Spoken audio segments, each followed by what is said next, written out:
மாலை நேரம். சூரியன் மறைய இன்னும் சில நிமிடங்களே இருந்தன. வீட்டின் மொட்டை மாடியில் அமர்ந்து செந்நிற வானத்தை பார்த்து கொண்டிருந்தான் சிறுவன் ஆரிஸ். அருகில் தந்தையும் அமர்ந்திருந்தார். வாப்பா, நம்ம ஏன் நோன்பு வைக்கிறோம்? இதனால என்ன கிடைக்கும்? ஹாரிஸ், நோன்புங்கிறது வெறும் பசியும் தாகமும் கிடையாதுப்பா. அது ஒரு பெரிய பயிற்சி. உலகத்துல எத்தனையோ பேர் ஒருவேளை உணவுக்கு கூட வழி இல்லாம இருக்காங்க. அவங்களோட அந்த உண்மையான பசியை நாம உணரணுங்கிறது தான் இதோட முதல் நோக்கம். இது நம்ம மனச ஈரமுள்ளதா மாத்தும். அப்ப பசியை உணர்றதுக்காக நம்ம நோன்பு வைக்கிறோமா? நிச்சயமா. ரமலான் மாதம்ங்கிறது ஒரு சர்வீஸ் சென்டர் மாதிரி. நம்ம மனசுல இருக்கிற அழுக்குகளை நீக்கி அடுத்த ஒரு வருஷத்துக்கு தேவையான நல்ல குணங்களை இங்கே நாம புதுப்பிச்சுக்கிறோம். அப்புறம் மிக முக்கியமானது நன்றி உணர்வு. நமக்கு கிடைச்சிருக்கிற உணவும் தண்ணீரும் எவ்வளவு பெரிய பாக்கியம்னு இந்த மாதம் நமக்கு உணர்த்துது. இப்போ புரியுது வாப்பா.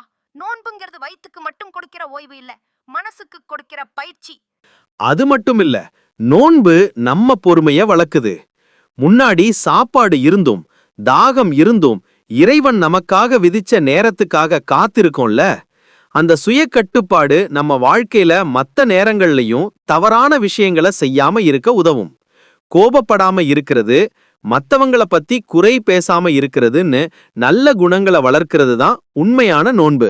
ஆமா வாப்பா, இன்னைக்கு நான் யார்கிட்டயும் கோபப்படாம இருந்தேன். அதுவும் நோன்போட ஒரு பகுதி தானே.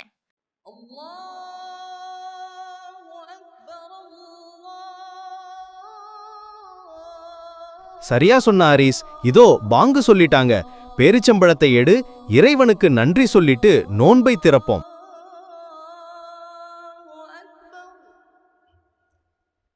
இருவரும் மகிழ்ச்சியுடன் நோன்பு திறக்கத் தொடங்கினர்.